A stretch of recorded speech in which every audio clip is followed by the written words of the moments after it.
आप जो टीम बनाने का कह रहे जी। हैं, क्या कप्तान भी चेंज होंगे? और दूसरी तरफ कल मोहम्मद आमिर ने एनसीए में प्रैक्टिस भी किए, बड़े खुश नजर आए, तो कोई ग्रीन सिग्नल मिला सिलेक्शन कमेटी की तरफ से? नहीं, ऐसे कुछ नहीं, क्योंकि हमारे लिए ये सीरीज़ बहुत इंपॉर्टेंट है। ये वाली जिम्मेदारी, यहाँ तक का रोल मिला है, तो इसी पे हम फोकस किए हुए हैं।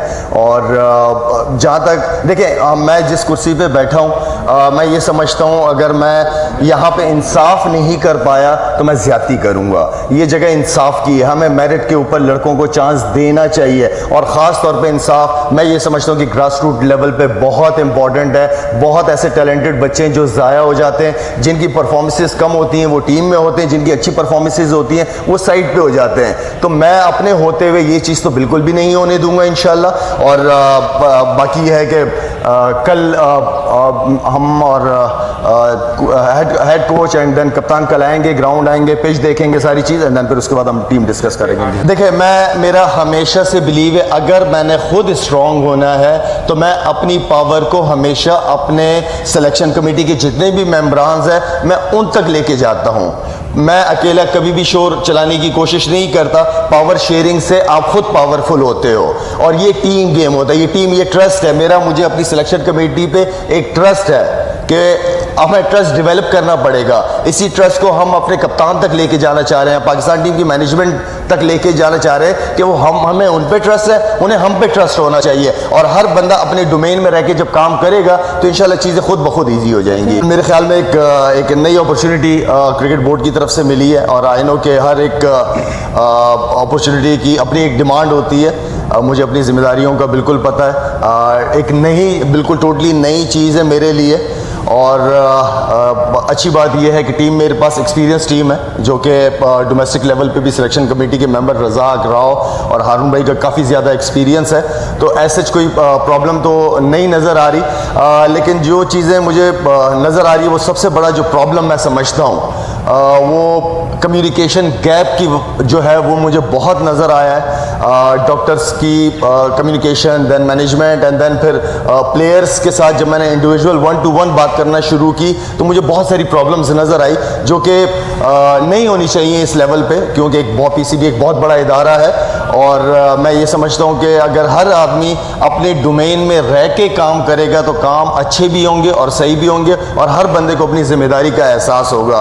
तो मुझे ये ज़िम्मेदारी मिली है, और इस ज़िम्मेदारी को, जो भी मेरे पास ये न्यूजीलैंड की सीरीज़ है, मेरी और मेरी सिलेक्शन कमेटी के साथ जो मेरी बात हुई है, मेरी ये चाहत है, ये ख्वाहिश है कि हम जाते जाते पाकिस्तान की एटलीस्ट 2 टीमें लाजमी बनाएं, कि हमारी बेंच जितनी स्ट्रॉन्ग होगी, हमारा जो लड़का अंदर खेल रहा होगा उसको ये एहसास होगा कि मेरे पीछे एक लड़का बैठा हुआ है। तो बैकअप हम तैयार करते ही नहीं है, और प्लेयर फिर खेल रहा होता है, फॉर्म में होता है, या बगैर प्रेशर के खेलता है कि मेरे पीछे तो कोई है नहीं। तो मेरी और सिलेक्शन कमेटी की ये कोशिश है कि हम जाते जाते 2 टीमें पाकिस्तान की लाजमी बना के जाएँ। देखिए, एक जो मेन चीज़ है वो हमारे हाथ में कोशिश है। हम चाहते हैं कि पाकिस्तान की क्रिकेट आगे की तरफ जाए। जिस तरीके की पिचेस पे हमने पास्ट में खेला है, इससे पाकिस्तान कभी भी दुनिया में नंबर 1, नंबर 2 या नंबर 3 नंबर पे आ ही नहीं सकती। टेस्ट टीम कभी नहीं बन सकती। हमें अपने फ्यूचर के बच्चों को तैयार करना पड़ेगा। उनको हमें एक अच्छी कंडीशन देनी पड़ेगी, अच्छी पिचेस देनी पड़ेंगी। ऐसी बात नहीं कि पाकिस्तान में पिचेस नहीं बन सकती, बिल्कुल बन सकती हैं, अगर बनाने दिया जाए तो मैं ये समझता हूँ कि हम चाहते हैं कि अच्छी तगड़ी पिच पे मिले। हमारे नए लड़के डेब्यू करते हैं, उनको वो कंडीशन मिलनी चाहिए बॉलर्स को। अब अगर देखा जाए तो 40-40, 50-50, इवन के 60-60, 70-70 ओवर कर रहे हैं स्पिनर्स, उनकी उंगलियां ख़त्म हो जाएंगी। फास्ट बॉलर है वो, इस ऐसी पिचों पे जब जान लगाएंगे उनकी इंजरीज होना शुरू हो जाएंगी। हमने अपने फ्यूचर को देखते हुए हम समझते हैं कि अच्छी पिचेस पे हो, ताकि हमारे प्लेयर जब पाकिस्तान से बाहर जाएँ खेलने के लिए तो उन्हें प्रॉब्लम ना हो। साउथ अफ्रीका, इंग्लैंड, ऑस्ट्रेलिया जैसी पिचेस पे हमें प्रॉब्लम ना हो।